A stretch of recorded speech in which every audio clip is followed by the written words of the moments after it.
Bem-vindo a esse terceiro SIG. A gente vai falar sobre qualidade e segurança na doação e transplante de órgãos.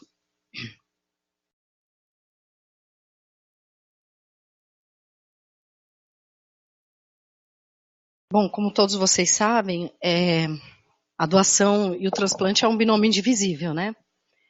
A gente não consegue falar da doação, do transplante, sem falar das coisas que ocorrem entre um e outro. Então, hoje eu vou passar para vocês esse conteúdo.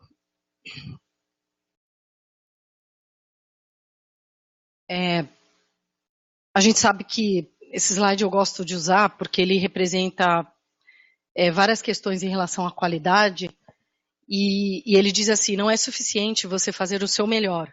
Primeiro você precisa saber exatamente o que fazer para depois dar o seu melhor. Então, eu uso esse slide para dizer que a gente precisa de um caminho, né, sempre. Então, não adianta eu dizer para vocês, sejam os melhores, mas eu não dizer assim, aonde que é para chegar. Então, esse é o slide que diz tudo sobre qualidade e é por isso que eu mostro para vocês. Os números de morte cefálica no país, né, e doação multiorgânica é um número que todos vocês já conhecem.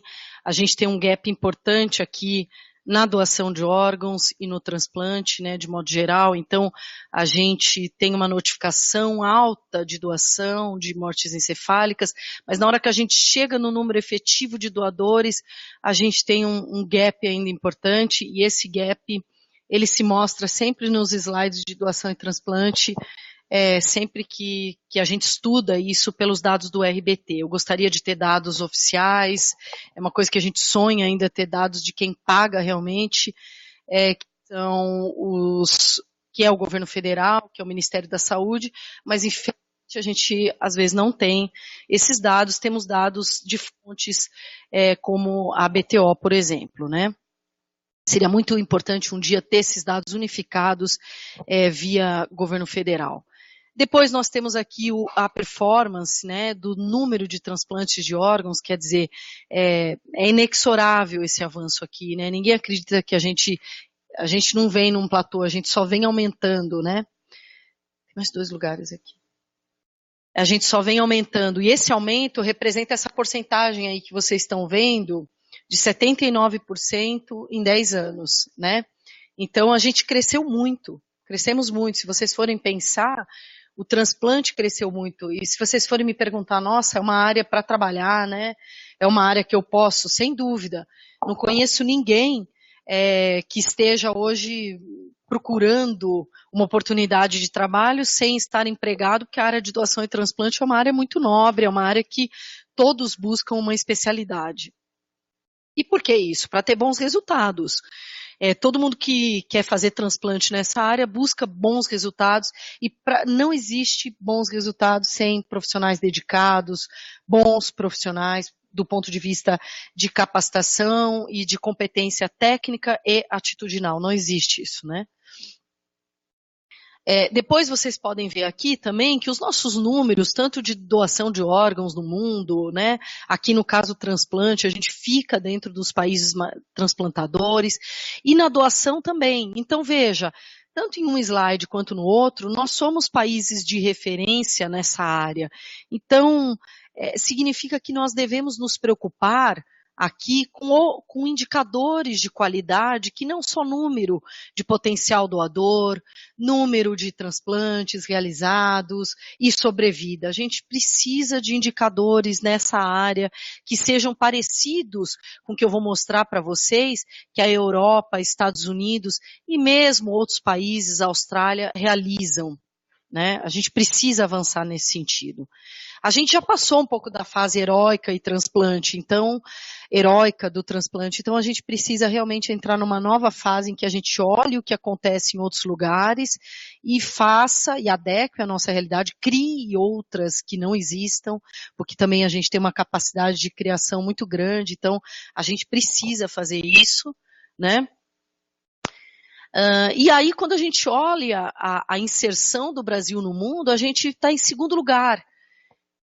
E se a gente for pensar nos indicadores de qualidade e de segurança que a gente tem, a gente ainda precisa evoluir muito, porque a gente não faz o que os Estados Unidos, por exemplo, faz em termos de qualidade e em termos de segurança, né? Não fazemos. E precisamos fazer, nós somos criativos para isso.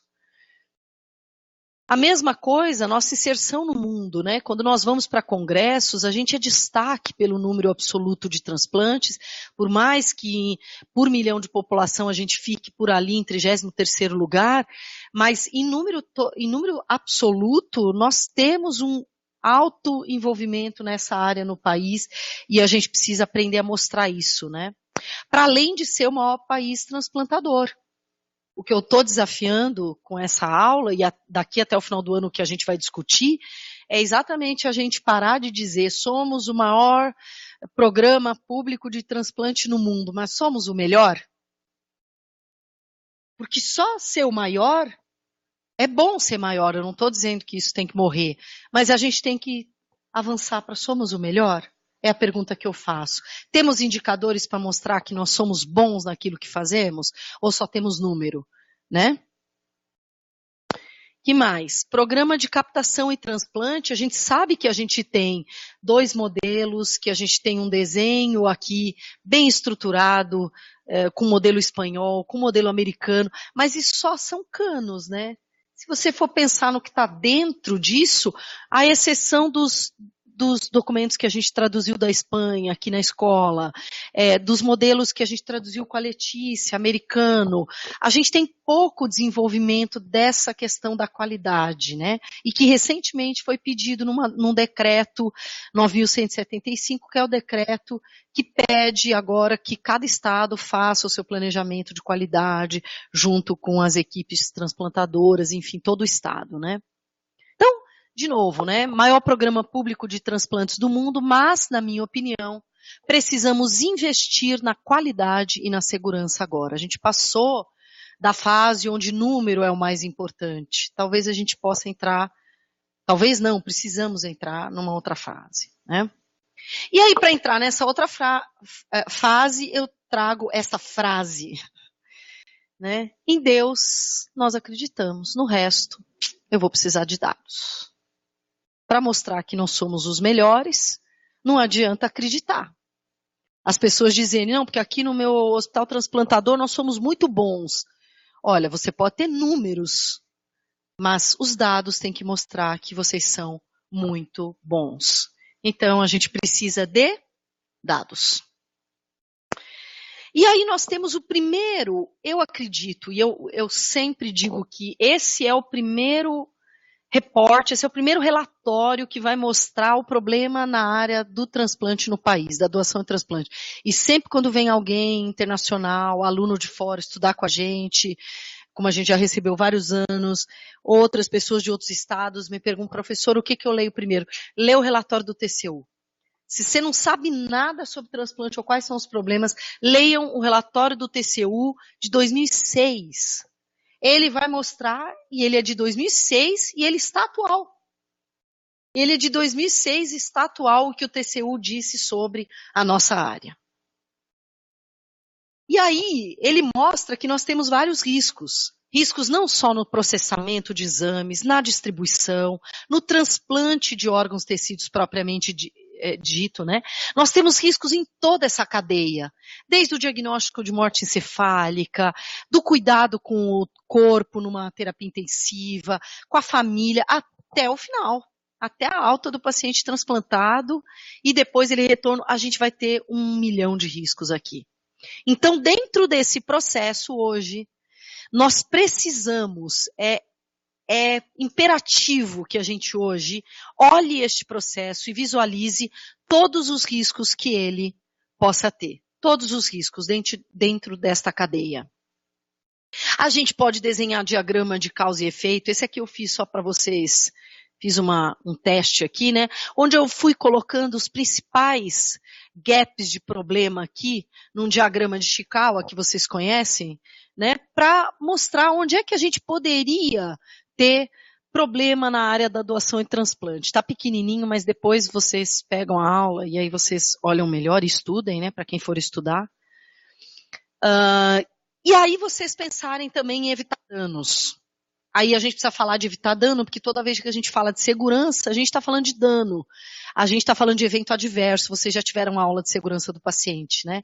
Então vocês sabem que isso aqui tem a ver com evitar danos, tem a ver com organizar recursos, evitar desperdício, responsabilidade profissional do ponto de vista ético e legal. Significa uma série de competências que você tem que ter para que você alcance bons resultados. Sempre, e aí aqui eu usei a estrutura processo-resultado, né? Que é Dona Bedian, que é o mais simples que tem do ponto de vista de qualidade, que é pensar a estrutura que você tem para trabalhar, os processos desenhados que você tem e os resultados que você quer alcançar. Então, isso, qualquer serviço que vocês vão ter essa tríade, né? Claro que se os serviços forem acreditados, mais ainda vocês vão ter essa lógica, né, de processo e de qualidade. Bom, e nós tivemos algumas iniciativas no Brasil, por exemplo, com a Anvisa aqui, onde vocês têm várias RDCs dizendo como devem ser feitas as coisas, quais são as normas para o funcionamento de banco, quais as normas de funcionamento do banco de tecido músculo esquelético, já teve muitos problemas no país, né, vocês veem na mídia. Depois, uma última aqui que estabelece o funcionamento de cadastro de embriões. Então, a gente tem várias RDCs, dispõe sobre o transporte no território nacional de órgãos humanos em hipotermia. Esse aqui a gente ajudou a fazer, essa RDC, com muito orgulho para a Anvisa. Depois, a consolidação da portaria, né, do Sistema Único de Saúde, que subsidia, né, um sistema de transplante. Depois a definição aqui com o decreto 9.175, que é o novo decreto dos transplantes aprovado no Congresso, apresentado no Congresso de Brasília. Desculpa, de Foz do Iguaçu, há 2 anos atrás. E aí nós temos da Anvisa o guia de biovigilância, que pouca gente viu, mas que ele é muito importante, esse guia. Ele é um guia que vai trazer uma reflexão para vocês da onde que nós estamos avançando nessa área de segurança do paciente, ou segurança de células, órgãos, tecidos, que agora leva o nome de biovigilância. Então, a biovigilância é um novo nome. Vocês vão ver na internet como surveillance ou vigilance ou survigilance, que é biovigilância, que é o novo termo dado pela Organização Mundial da Saúde para descrever a vigilância somente nessas áreas que estão aí, células, tecidos e órgãos. Ou seja, a biovigilância é para a nossa área. Por este motivo que nós fomos contemplados com um projeto da Organização das Nações Unidas para escrever a biovigilância nessa área para o país. Isso quem vai apresentar é a professora Janine. Em dezembro, ela apresenta o nosso projeto com a Anvisa, subsidiado pela ONU. Ok? Aqui várias portarias, né, que vocês já sabem sobre o funcionamento das unidades de procura de órgãos. E depois a consolidação que eu falei, que é a portaria número 4 de 2017, que traz a consolidação de todo esse sistema, né? Ou seja, todos os indicadores. Mas eu trago uma ressalva aqui, né? Eu sempre vou ser crítica em relação a essas coisas. Na hora que vocês leem aqui, vai estar escrito, e dos indicadores de eficiência do potencial doação de órgãos, tal parte do corpo, relativos às OPOS e CIDOTs. Então, a gente sempre vai ter indicadores de OPOS e CIDOTs e vamos ter pouco em relação a transplante. E o fim disso tudo é transplante. Então, faltam ainda indicadores relacionados a transplante de qualidade e segurança que não sejam só a sobrevida. E diz muito pouca coisa sobre o indivíduo. O indivíduo ficou vivo 1 ano. Legal. 5 anos. Oh, nossa. Mas na UTI. Ele ficou vivo 10 anos, mas 5 anos desses 10 ele passou dentro do hospital. Então nós precisamos, eu vou continuar repetindo isso em todos os congressos que eu vou, em aulas, eu vou continuar repetindo, eu vou morrer repetindo, que nós precisamos definitivamente ter indicadores de qualidade no processo de transplante. Doação nós já temos suficiente. Aí vocês podem ver a o decreto 9.175, aonde eles dizem aqui embaixo, ó, sobre a construção em conjunto com o órgão central do SNT, com as centrais de transplante, parâmetros e indicadores de qualidade para avaliação de serviços transplantadores. Então, se vocês me perguntarem, nossa, Bartira, quando é que começa a iniciativa de qualidade e segurança? Está aqui, ó. A iniciativa no transplante de qualidade e segurança começa em outubro de 2017. Nós já temos mais de 20 anos de doação e transplante no país. Os outros países já fazem isso.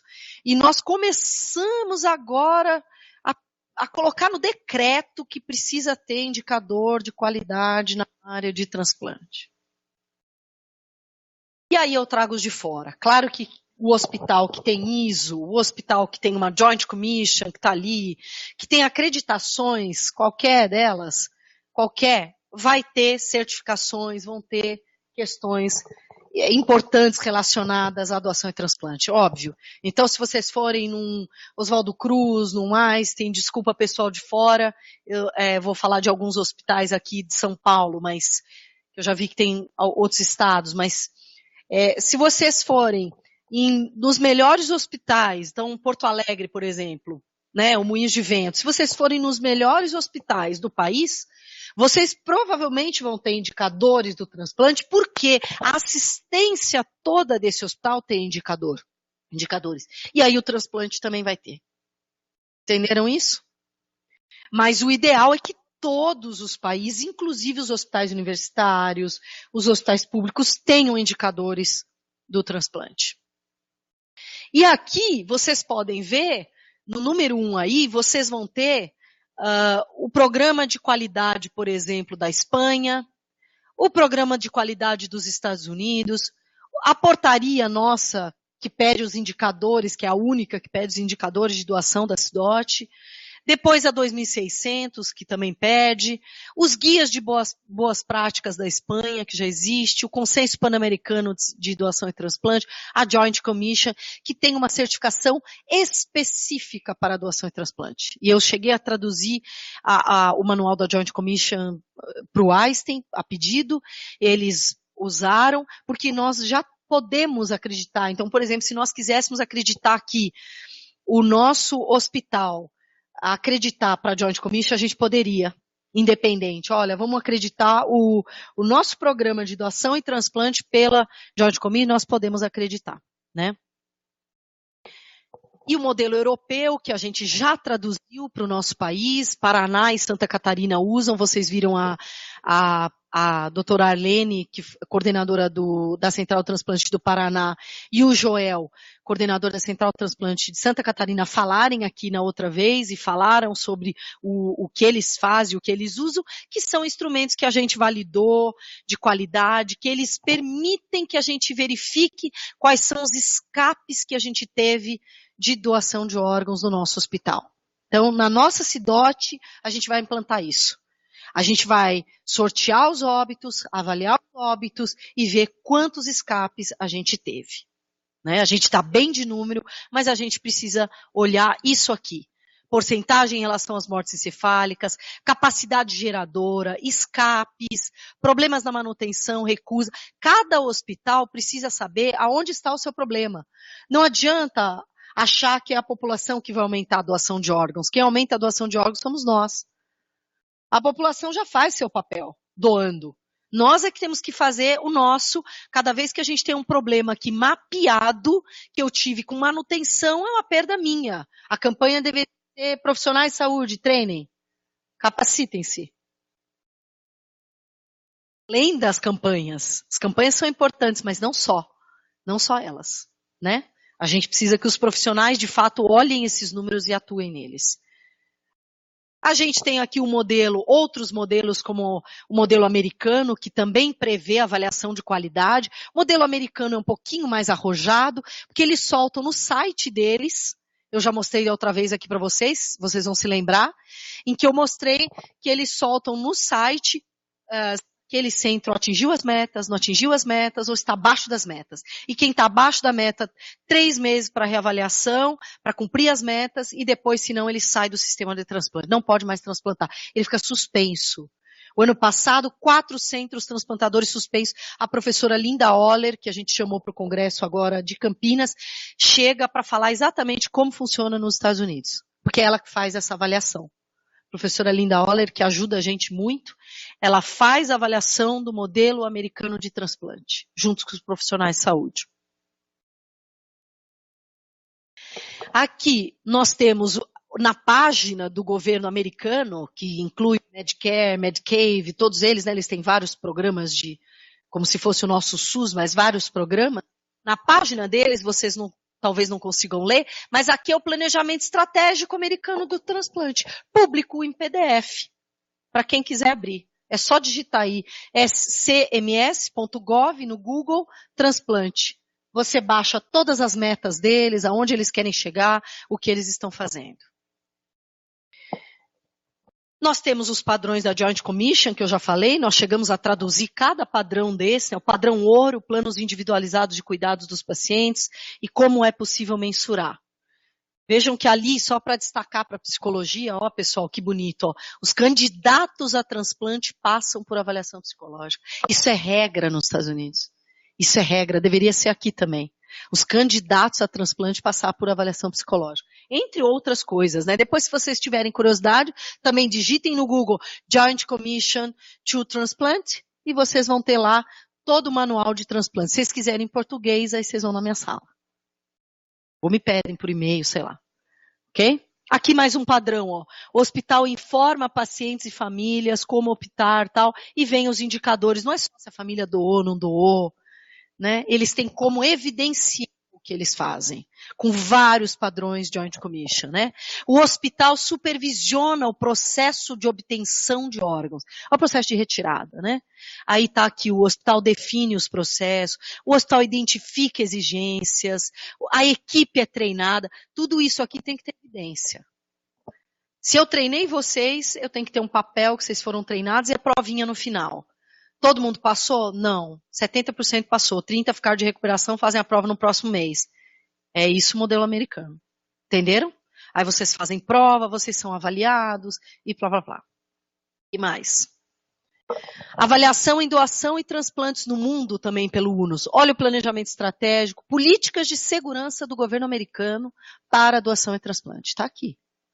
Se a gente precisar olhar isso para ver o que a gente se adequa no projeto que nós estamos envolvidas com a Anvisa e ONU, é só a gente olhar vários centros, Estados Unidos, Espanha, e adequar para a nossa realidade. Que nós vamos fazer isso, né? Nós vamos adequar para o Brasil, depois a OPAS vai reunir os países da América Latina, adequar para a América Latina, Caribe faz separado, Estados Unidos e Canadá já estão fechando o deles, e depois a Organização Mundial da Saúde fecha o plano para as Américas. É isso que nós vamos participar, desse construção para as Américas, né? Bom, aqui vocês têm outros documentos importantes que vocês podem pegar da OPTN, que também é a Organização de Procura de Órgãos americana.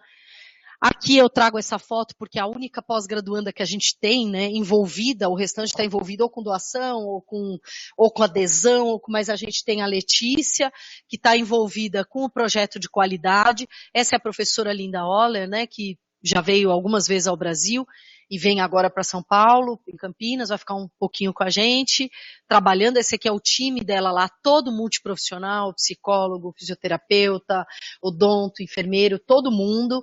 Né, ela é uma pessoa que faz um trabalho muito importante, então vocês já sabem disso, todo mundo aqui, a gente tem uma parceria importante com o George Washington University, todos aqueles que querem ir para lá tem uma casa para ficar lá, que é da universidade, onde vocês pagam apenas $50 por semana, é muito mais barato que qualquer hotel, para estudar no George Washington. Né? E a professora Linda, então, agora ajuda a gente, faz parte da tese de doutorado da Letícia, que vai medir a qualidade no estado de São Paulo pelo modelo americano, né? Por esse modelo que já foi traduzido por ela mesma.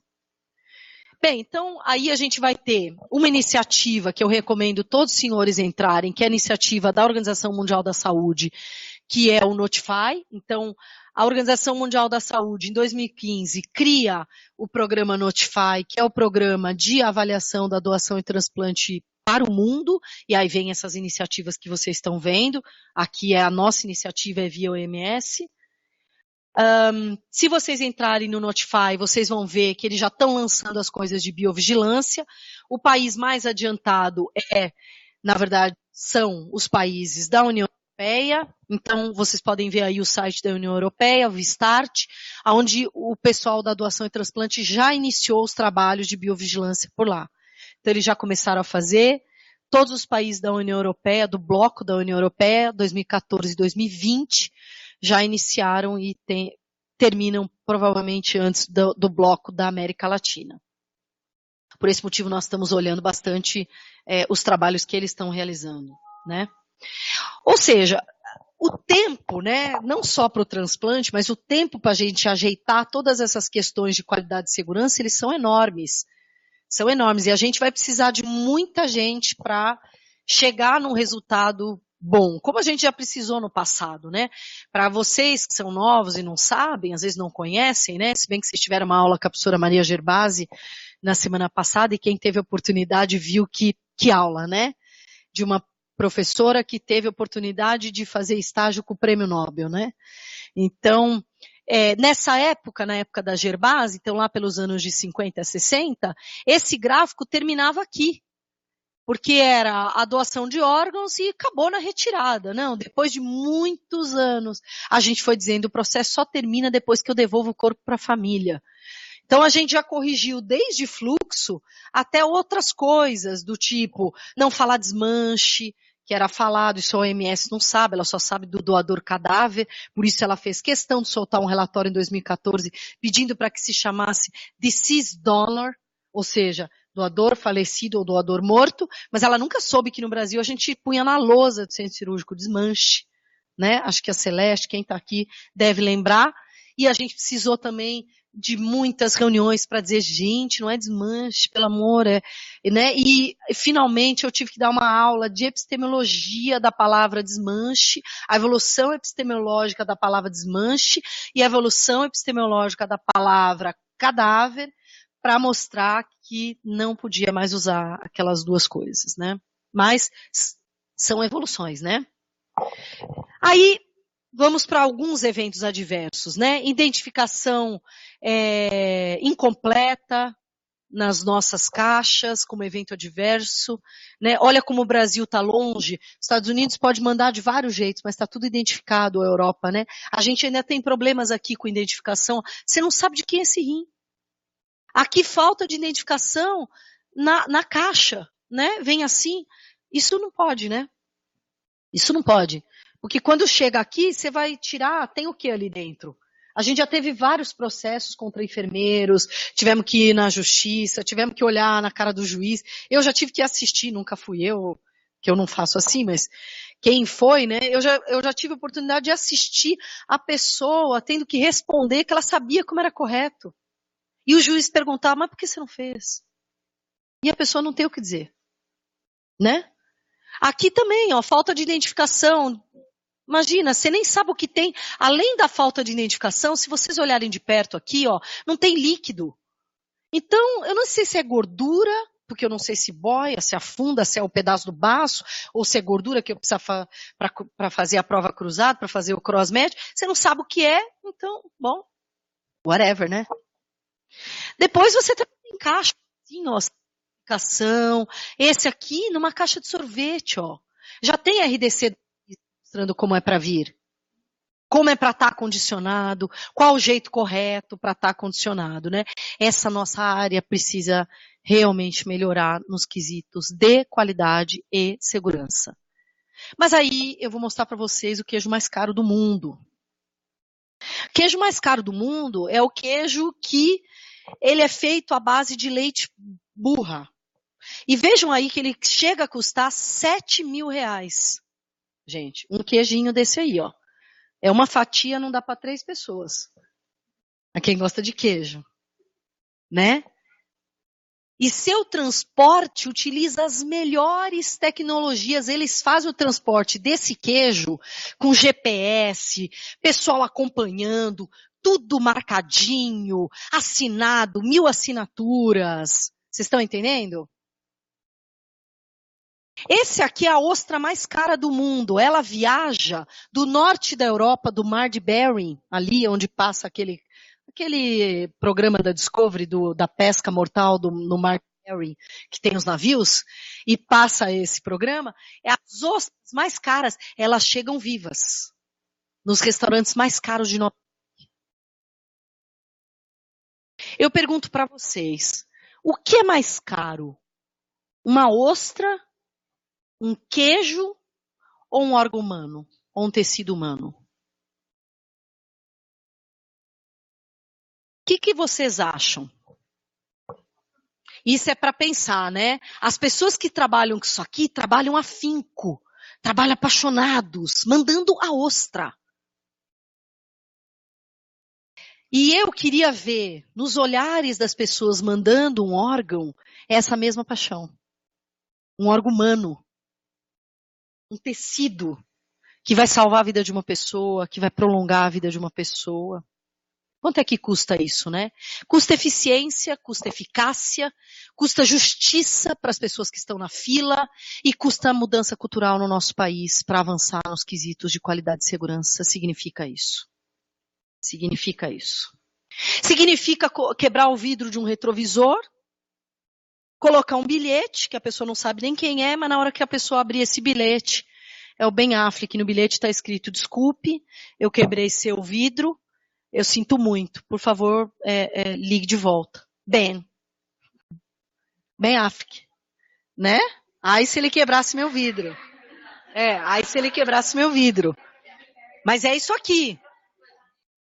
Talvez a gente não precise de ninguém olhando, ele não precisa de ninguém olhando para ele para fazer o que é correto. Quem trabalha com doação e transplante não precisa ninguém olhando para você para checar se você está fazendo o correto conforme a Anvisa. O que precisa é eficácia, eficiência, justiça, é ética. O controle não é técnico, não vai ter ninguém olhando para você, uma filmadora toda hora filmando você. O controle é ético. O controle é individual do que fazer. Eu termino essa aula com 35 minutos, já teve a homenagem para a Rosilene, e termino essa aula antes para que a gente possa deixar mais tempo para a gente falar. Obrigada.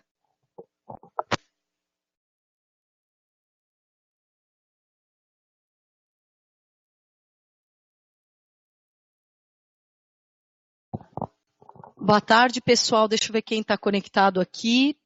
Queria saber se vocês têm dúvidas, ou vamos discutir sobre o assunto, como que a gente pode melhorar a qualidade, quais são as iniciativas que alguns lugares têm, se vocês têm alguma iniciativa. A gente sabe que Paraná, Santa Catarina, alguns lugares têm iniciativas, Porto Alegre também.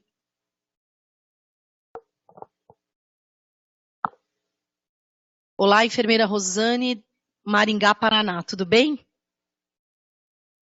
Priscila também está conectada, obrigada.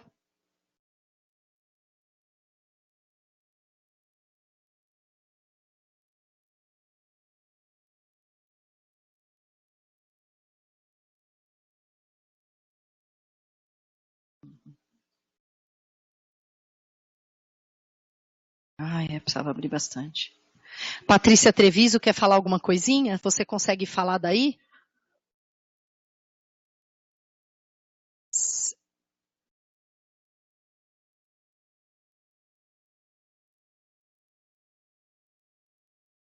Como vocês entraram como ouvinte, talvez da próxima vez vocês possam entrar como participantes. Como vocês entraram como ouvinte, vocês só conseguem escrever, mas fiquem à vontade. Pessoal da classe aqui, do auditório.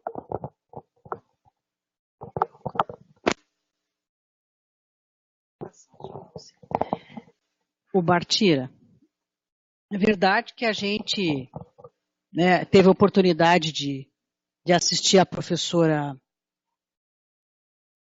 da Imuno, a professora, deu branco, Gerbasi, Maria Gerbasi, E ela contou pra gente que na década de 70, o marido captava o rim e ela levava para casa dela e punha na geladeira, né?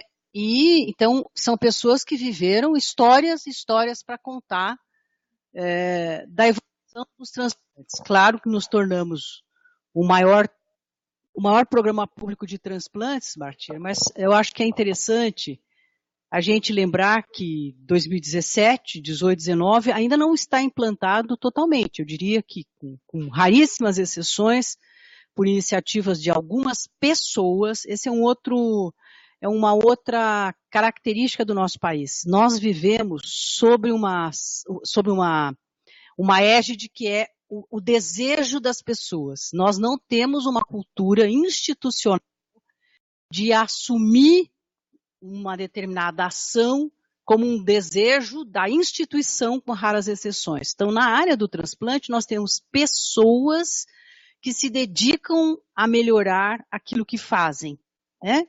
E, claro, isso tem dado resultados em alguns lugares do país.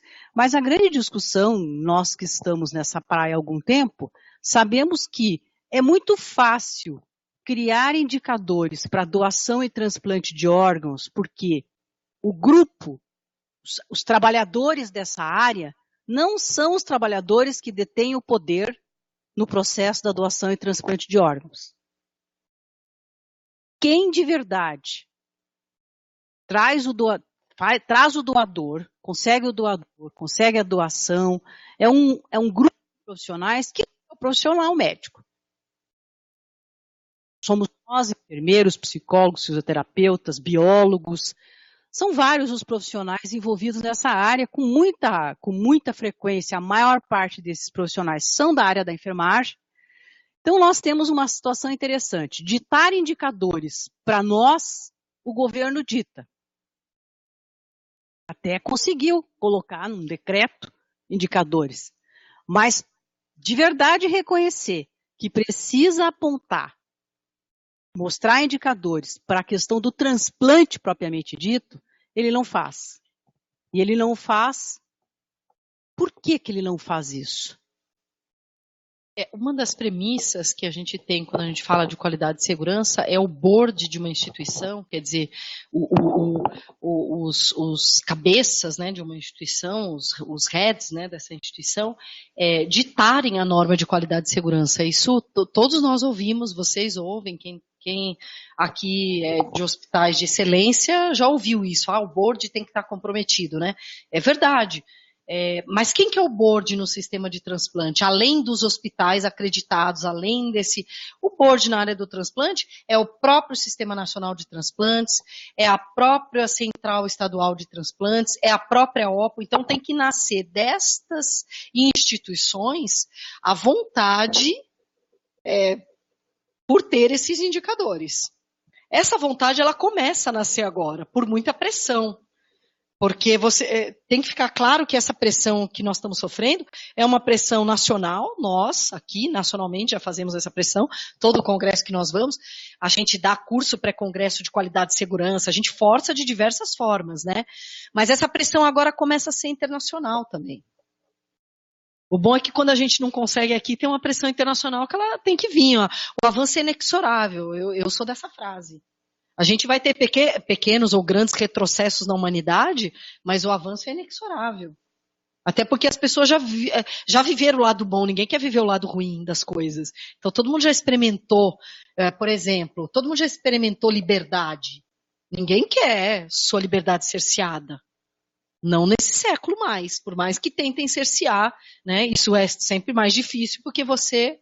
Então, eu acredito que nesta área nós vivemos, Janine, uma questão de incentivo internacional e de mobilização nacional. Nós aqui na Unifesp fazemos força para essa questão de qualidade e segurança tem pelo menos 10 anos.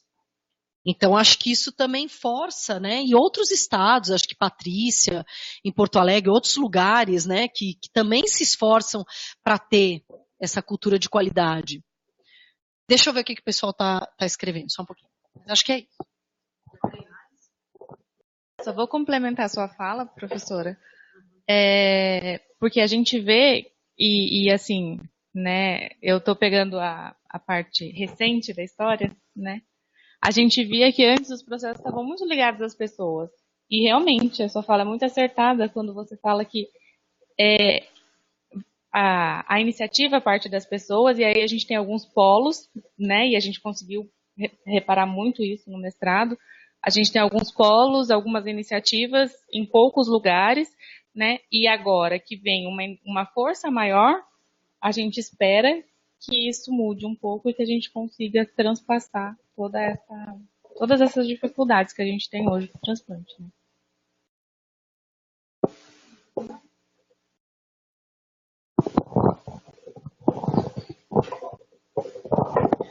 Então, boa tarde a todos. Eu sou do Hospital Oswaldo Cruz, sou, serei sempre. E a gente precisou de muito trabalho para convencer essa fala aí do institucional a aceitar que é necessário a realização dos programas. Eu digo para quem está chegando que é necessário que goste do que faz. A Rosilene gostava do que fazia. Ela me substituiu quando eu saí. Então, nós brigamos com a instituição. Nós fizemos a lei valer lá dentro. E quem está lá sabe disso. Se vocês fizerem a lei valer, porque na lei está escrito. A JCI, ela exigiu dentro de um quadrante que nós usamos a tradução da professora Bartira da época, a Tereza, me passou, porque a gente não tem enfermeiros que dominem a língua. Então a gente precisa de ajuda, então a gente precisa da instituição até para traduzir um artigo. Então eu falo para vocês que gostem do que faz, para estar no transplante, para estar na capacitação, para estar na doação. Se gostar, dá certo. Porque lá nós fizemos valer. Daí surgiu um programa que, a trancos e barrancos e com muitas discussões, a superintendência comprou. Porque ele precisou, na época, e eu falo o nome dele com muito orgulho, o seu Gunther, porque ele comprou a nossa ideia. Porque ele precisava de transplante para um filho, e no segundo filho também precisou. Sentiu na carne a dor. Então precisa disso? Não. Se nós conseguirmos trabalhar dentro da nossa instituição, essa fala Você está falando consegue. Do Ultra, né? Que eu fiz pro Einstein. Era o nosso superintendente na época. Os 2 filhos deles fizeram transplante renal. Tá? Então ele abraçou a causa comigo. Eu sentava numa sala paralela dele. E a gente trabalhava junto. Na campanha, a doutora Rosana veio, vocês lembram, fazer a campanha de doação de medula. A gente conseguiu fazer o exército entrar no Oswaldo Cruz com um monte de gente doando medula. A JCI nos abraçou exigindo, porque eu conversei com o Heleno na época e falei, a exigência tem que vir de vocês.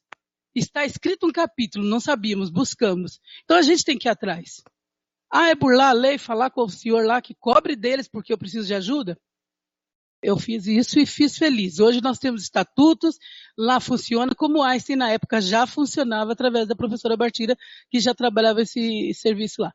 Então é vocês que estão chegando agora que tem que ter realmente força e vontade. Obrigada. Só, antes de passar, só complementando, é verdade, esse programa de autorização de transplante intervivos não aparentado, em inglês Ultra, é uma adaptação do modelo inglês para avaliação psicossocial dos pacientes candidatos a transplante intervivos, para proteger a dupla de comercialização, transações, esse tipo de coisa, né? Então a gente fez isso. O exemplo que eu ia dar, uma vez eu estava no centro cirúrgico, numa retirada de órgãos, e quando estava terminando pele, tinha acabado, tirou pele, tirou osso na outra perna, e aí o ortopedista chegou para dar os pontos, e ele deu pontos largos, assim, e queria entregar, não, rápido, rápido, já acabou. E eu disse, não acabou, você não vai reconstituir assim, vai reconstituir como está na lei, adequadamente. E aí ele disse, não, eu vou fechar, eu já estou muitas horas aqui, já acabou e tal. Eu falei, sem problema nenhum. E comecei a evoluir e colocar que ele não tinha me escutado, conforme a lei, tal, assim. Evoluir mesmo. Eu acho que eu devia ter, sei lá, 20 e poucos anos, 28, por aí, 27. E eu comecei... E eu comecei a escrever desse jeito. jeito, eu evoluí desse jeito. Ele ficou com medo, voltou e reconstituiu o corpo adequadamente. Então, assim, e eu não tinha aula de transplante, eu não tinha esse tipo de aula, eu não tinha ninguém para me proteger, caso eu não tinha ninguém. Era meu emprego e eu estava fazendo o que era correto porque era correto. Então, eu acho que um pouco é isso, né? É aquela coisa da ética. Tá escrito lá que é para embalar assim, assim, assim o órgão, como eu mostrei. Mas aí você encontra coisas aberrantes, assim, coisas que você não imagina ver, né? Que você não imagina ver sem identificação, ou num pote de sorvete, né? E as coisas mais caras do mundo sendo transportadas de maneira excepcional, com GPS, com rastreabilidade celular, com tudo, as maiores tecnologias, né? Exatamente. Então, nós temos que ser criativos. Tem uma pergunta aqui da Priscila, antes de eu passar, Vera, só um pouquinho. A Priscila fez uma pergunta aqui, deixa eu ver. E tem a Patrícia também. Deixa eu só ver aqui. Em nosso hospital, estamos em nosso hospital, a Rosane, né? Estamos em nosso hospital com uma boa taxa de conversão, Maringá. Tudo que foi dito é uma preocupação minha sobre a real efetivação do transplante e com qualidade, né, para o receptor. É verdade, Rosane, falta isso mesmo, é o que eu acabei de explicar. A Priscila, gostaria de saber sua opinião sobre como podemos superar as entraves tecnológicas para a implementação de um sistema de biovigilância em transplante em nível nacional. Como operacionalizar e dar suporte aos centros? Eu acho, Priscila, que os centros eles estão precisando disso. Pelo que eu vi, eu acho que os centros eles estão esperando isso, porque eles já sabem que tem problemas, eles sabem que isso ocorre, eles às vezes não têm mecanismos de atuação, eles não sabem como resolver. Na verdade, a biovigilância ajuda eles a resolver, eles não sabem disso. Eles vão saber. Mas eles não sabem que a biovigilância, à medida que você reporta um evento, você ajuda o governo a resolver um problema local. Mas não é porque você está dedurando, porque você está, entendeu? Porque também a cultura da punição, ela é muito séria. Então você tem que tirar a cultura da punição, mas também tem que reportar situações graves, porque nós estamos falando de justiça. Nós estamos falando de um órgão que deveria chegar para alguém e não chegou, porque estava num pote, porque alguém não encaminhou o gânglio, porque alguém ficou na unidade de dias e foi depois errado, quer dizer, isso não cabe mais, né? Então, como vai fazer isso? Com equipes comprometidas e todo mundo, isso eu acredito. Não acho que vai começar brilhante como os Estados Unidos, nunca começou. Eu tenho mais de 20 anos na área de transplante e não começou assim. Você tem que ficar teimando, sabe a frase teima que vai? Você tem que ficar ali, gente. O Brasil, para ir para frente, a gente tem que acreditar. Não é? Você tem que ficar ali, ó. Não adianta a gente largar tudo e jogar toalha. É nisso que eu acredito, né? Por isso que eu tô aqui também. A hora que eu desisti, gente, não tô mais. Fui, deixo um recadinho ali na porta. Fui. A hora que eu ver que não dá mais, né? E a Patrícia Treviso, Bartira, você não vai conseguir falar como ouvinte, você tem que entrar como participante, eu acho, pelo que o Felipe falou. Ressalto a importância da necessidade de termos indicadores de qualidade, verdade, e a questão ética que envolve assistência de saúde em qualquer uma das etapas. Sim, precisamos continuar a trabalhar a mudança da cultura. É triste ainda a perceber o quão longe estamos do local. Eu Patrícia, concordo com você e cada vez mais eu acho que a gente tem que trazer outros profissionais para conversar com vocês. Então, nós vamos trazer um outro profissional para conversar com vocês que vai ser piloto. Vocês têm que ouvir de um piloto o que é uma falha. Porque ele checa 3 vezes, ele não tem preguiça, que nem o enfermeiro ou o médico. Ai, de novo vou olhar pro sangue. Você olhou o sangue? É o sangue dele mesmo, né?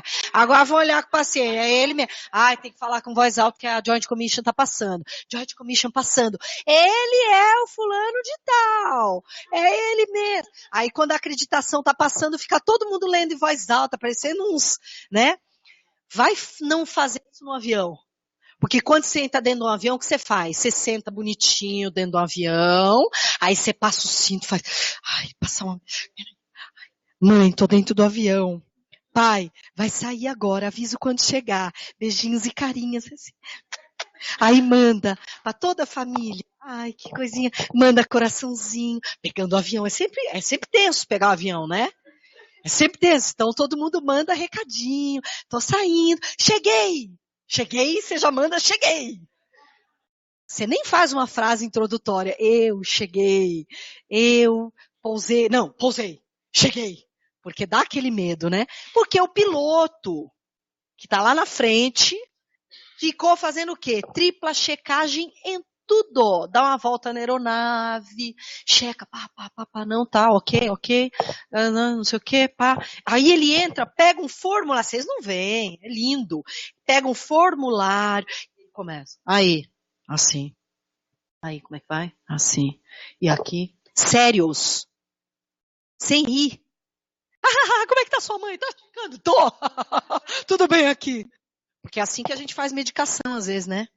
Vai fazer medicação, vai fazer um procedimento, é verdade e tal, conversando, aquele lance totalmente, você viu, o time perdeu, o Corinthians ganhou, sei lá o quê, e a coisa tá acontecendo ali, né? Se o piloto fizer isso, gente, vocês não chegam. Vocês não chegam se o piloto fizer isso. Então, a área que mais segurança nos seus processos tem é a área da aviação. Sabe por quê? Por quê, gente? Ele morre junto.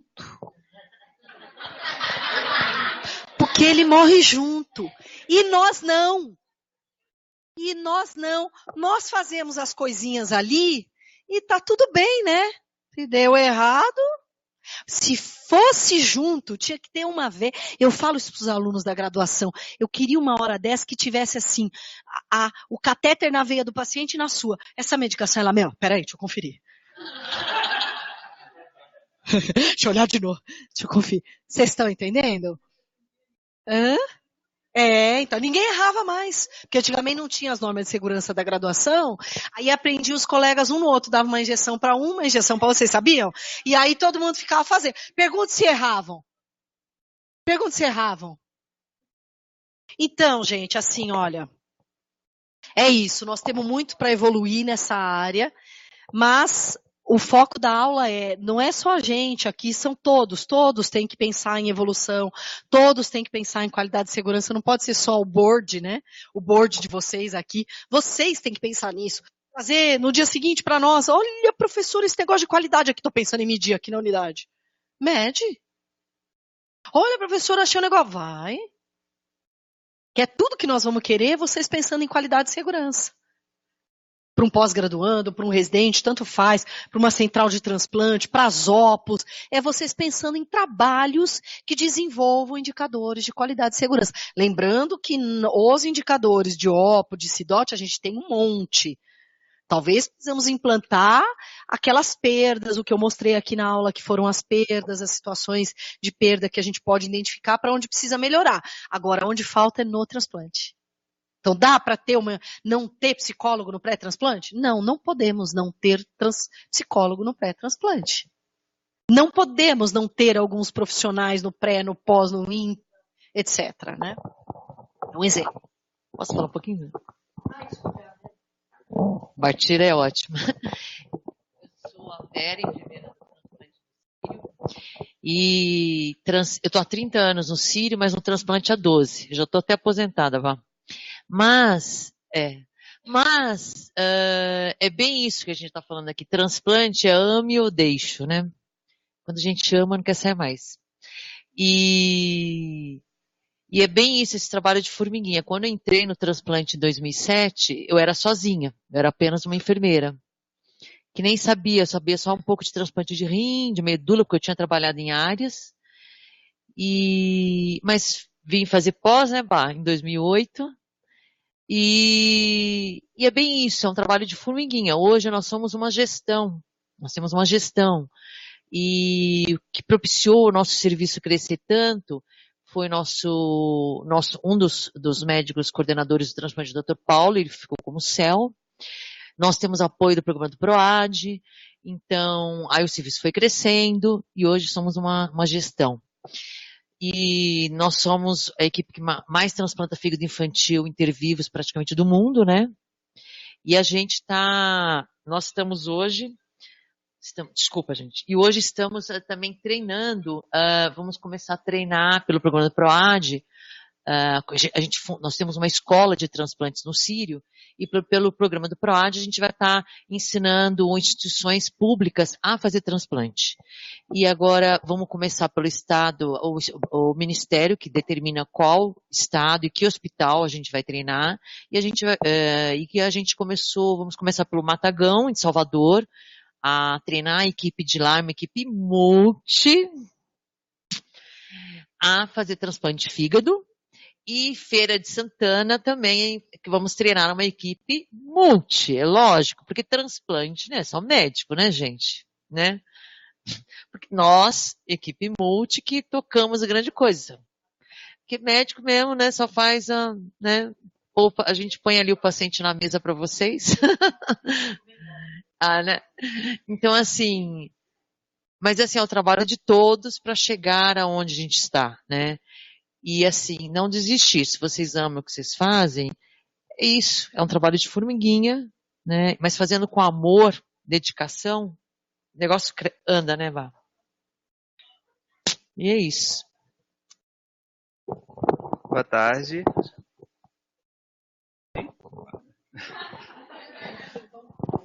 Tá.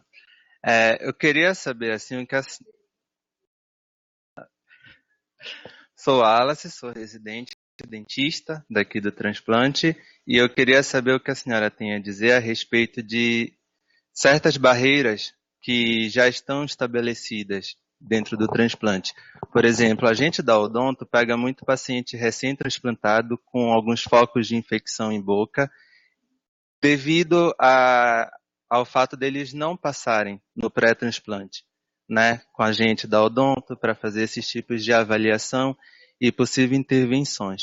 E semana passada eu estava lendo um artigo que foi publicado em 2017 de um estudo que foi feito no estado de Arizona, nos Estados Unidos. E lá, 48 nefrologistas responderam vários tipos de questionários.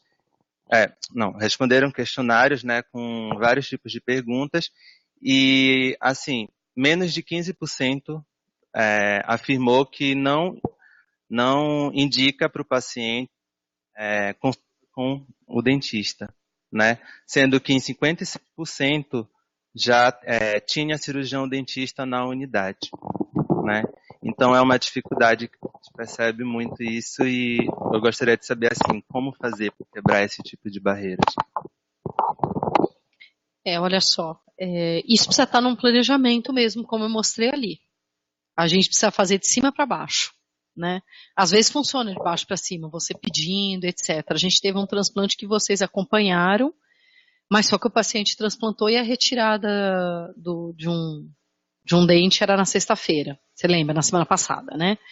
Mas vocês estavam acompanhando. Mas o que para ter de todos, e desta forma, do jeito que você está falando, tem que ser um planejamento estratégico da instituição. Tem que ser. E eu acredito muito que isso vai vir do jeito que eu falei. Via Anvisa, via SNT, nacionalmente. Tá certo? Porque não é mais possível a gente ficar sem isso. Isso representa qualidade. Isso representa redução de custo no pós-operatório. Então, assim, eu já fiz um trabalho para ter esse dote, sabe o que eu fiz? Eu usei um indicador econômico chamado ROI, Return on Investment, é uma conta sobre a outra, retorno em cima, investimento embaixo. Se ele dá 0, o seu retorno foi igual ao seu investimento. Quanto você investiu, você não teve nada de retorno. Se dá 1, o seu retorno foi maior do que o investimento. Se dá -1, o seu retorno foi menor do que o seu investimento. Então, eu fiz um trabalho econômico para mostrar que era importante ter CIDOT, uma enfermeira para CIDOT dentro dos hospitais. O que eu te digo é assim, isso está claro para o mundo, mas a gente pode fazer trabalho econômico mostrando quanto é que custa. Então, tem um trabalho, por exemplo, que a Anvisa falou para mim, professora, se a senhora fizesse isso, por favor, quanto é que custa um evento adverso num pós-operatório? Quanto é que custa não cuidar do paciente da boca dele num pós-operatório de transplante hepático? Quanto é que custa um abscesso hepático fruto de má higiene, má cuidado bucal, de saúde bucal? É tudo trabalho que tem que ser feito. Eu não faço sozinha. Mas eu estimulo vocês a fazerem trabalhos que, de fato, sejam importantes para a nossa área. Que às vezes as pessoas também me procuram para fazer algum trabalho que, quando eu olho, ele não tem assim... Ele não tem aplicabilidade, não vai dar resultado algum, já é mais do mesmo. Mais do mesmo não dá para fazer. Não dá para fazer, quantos alunos aceitam a doação de órgãos?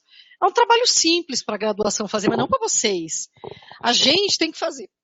A sua dúvida de prática é dúvida de pesquisa. As dúvidas de vocês práticas são dúvidas de pesquisa. A pesquisa só nasce assim com uma dúvida que veio ali da prática. Porque se ela não vier, ela não vai servir para nada. Então, eu acho que tem esses dois jeitos.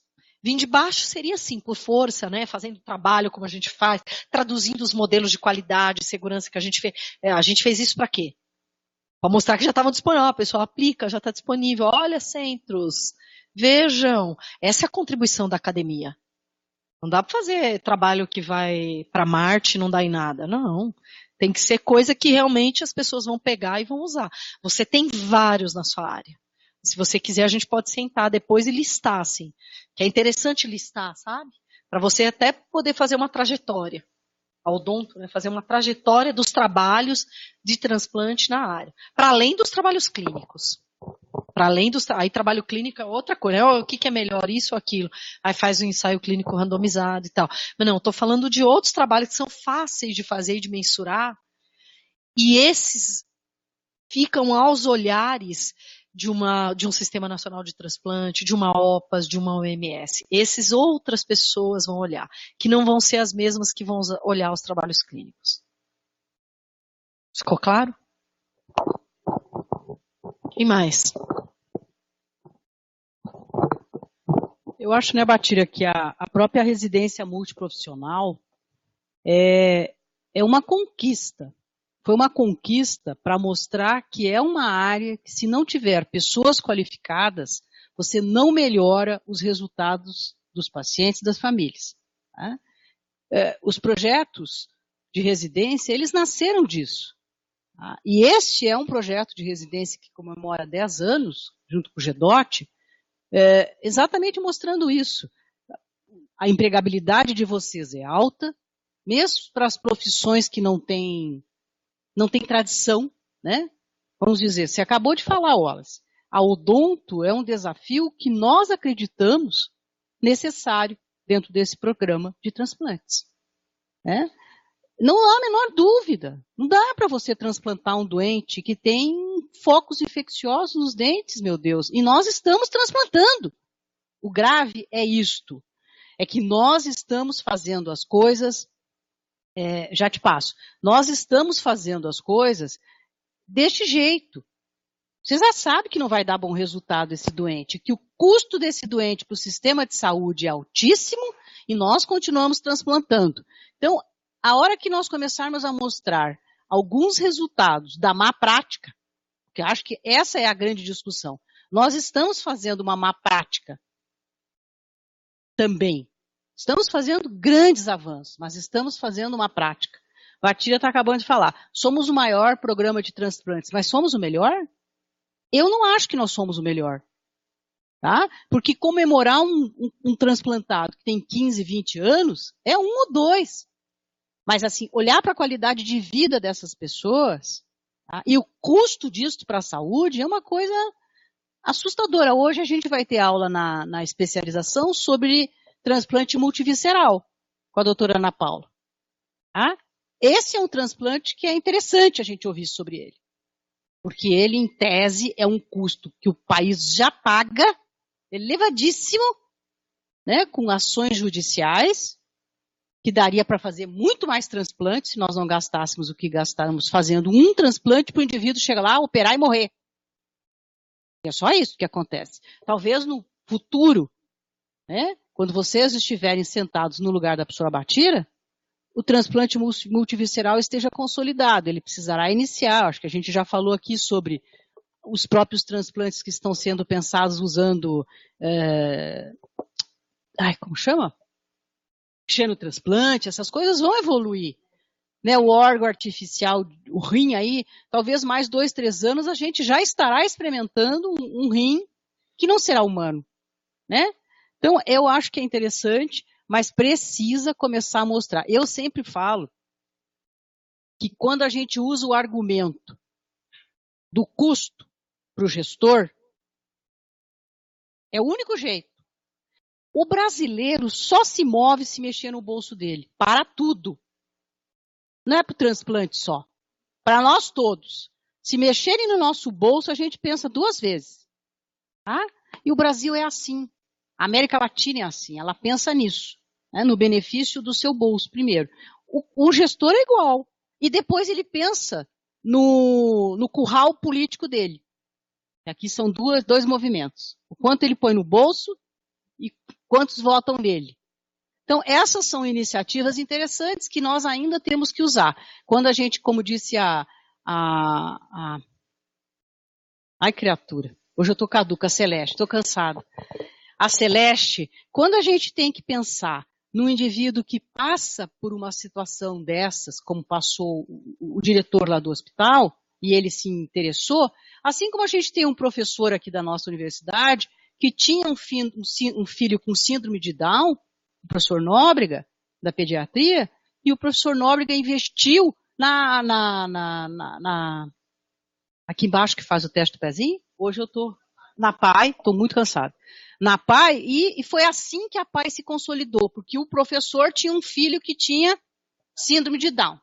Nos Estados Unidos já se fazia isso há muito tempo, porque o país entendia que aquilo era uma questão de custo-benefício. Então, custo-benefício eu acho que é um argumento que nos interessa e poderia ser usado para nós chegarmos eu já falei isso aqui uma vez para vocês. Há muitos anos atrás, quando eu comecei a estudar prática baseada em evidência, ela foi útil para chegar para o colega médico, né?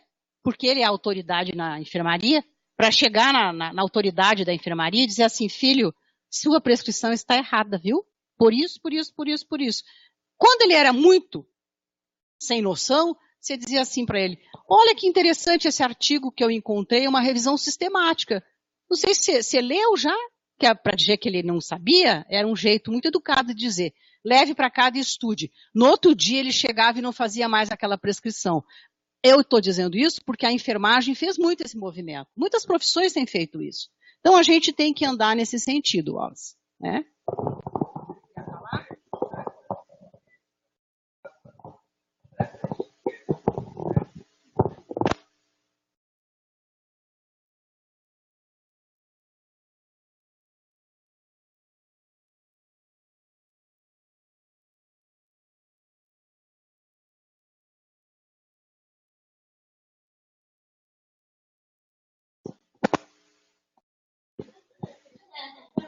Vai, pode continuar.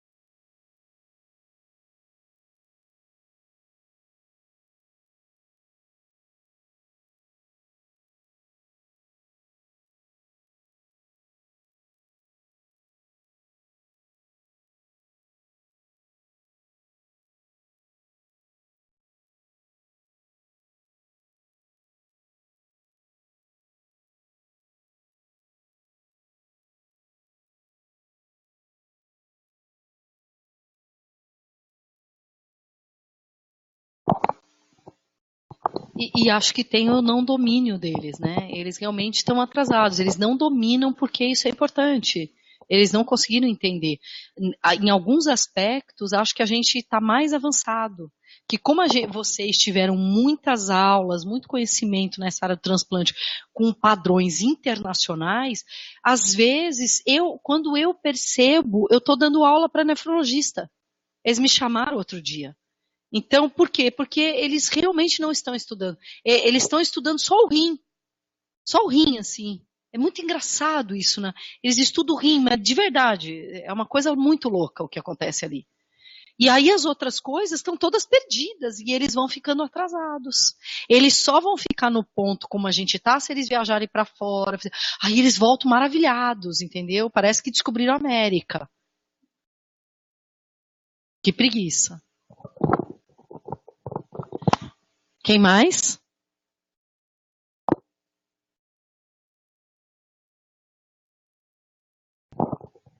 É verdade, Rosane, é muito frustrante mesmo, mas a gente vai chegar lá, viu? Essa aula é para isso. Eu acho que está todo mundo aqui avançado no sentido de saber que esse é um movimento global, né? Acho que todo mundo entendeu isso que a gente está falando aqui. Mostramos as coisas para vocês depois entrarem, verem, fuçarem, sabe? Descobrir coisas que vocês possam gostar de fazer, não sei.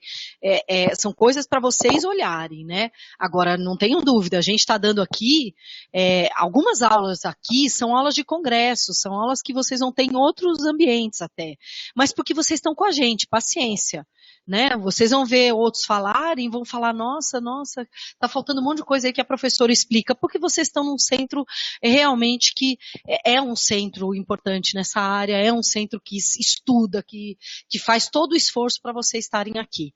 A gente fica desde cedo até a noite nas aulas e tudo mais, então a gente está sempre fazendo isso e estimulando vocês. Porque também a gente não vai sozinho, então façam estudos econômicos, é possível? É possível. Um dia falaram para mim, não é possível você usar ROI para a área da saúde. É possível sim. Agora, o que eu quero de vocês façam coisas novas. Eu peguei o indicador econômico, mas vocês podem fazer tantas coisas novas. Vocês têm um mundo agora, porque vocês têm internet, vocês têm umas coisas mais rápidas, então, não sei, surpreendam a gente.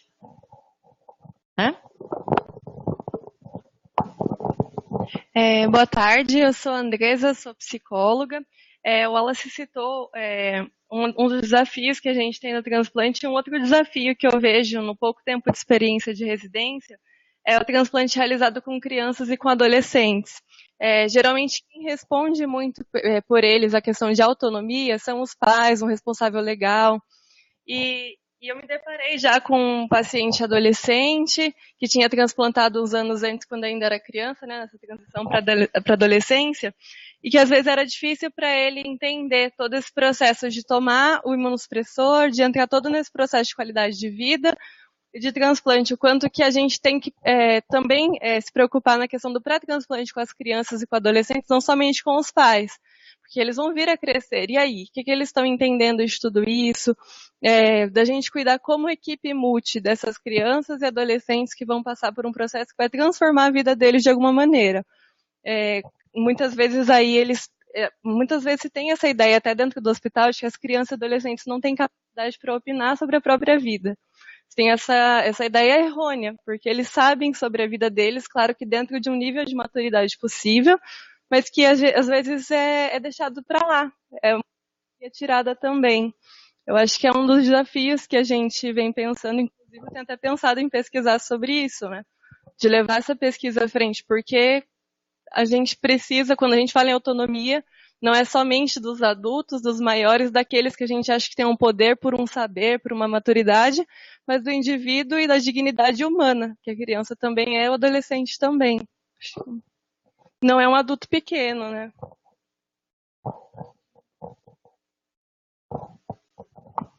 Nessa área a gente nem entrou ainda, né? Na área da pediatria, se você olhar o GEDOT e os trabalhos que o GEDOT fez, aliás, nós estamos com um site novo, então nós ainda vamos treinar para poder alimentar o site, vai eu e a Renata, que é gedot.unifesp.br, não é mais gedot.org. Tá? Então, se vocês puderem me ajudar a colocar as coisas da residência lá dentro, ou seja, professora, coloca aqui a gente, as nossas carinhas, os nomes, aí vocês me mandem, tá bom? Manda tudo organizadinho para eu colocar no site, coisas de vocês. A mesma coisa os pós-graduandos, todo mundo, para a gente poder organizar o site.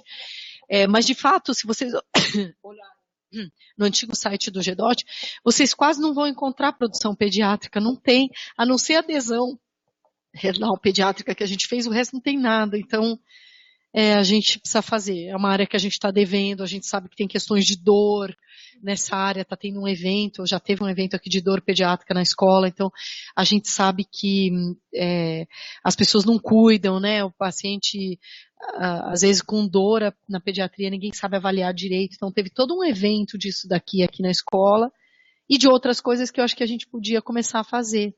Mas aí eu conto com vocês, pensar em alguma coisa e a gente bota o carro para andar. Pode ser? Em relação ao site, eu vou ficar esperando também coisas de vocês, dos hospitais. Pode mandar, colocar lá, entendeu?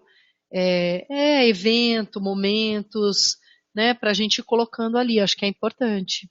Fica bem legal. E agora ele fica dentro, voltou a ficar embaixo da Unifesp, né? Tá bem? O que mais? Alguém mais?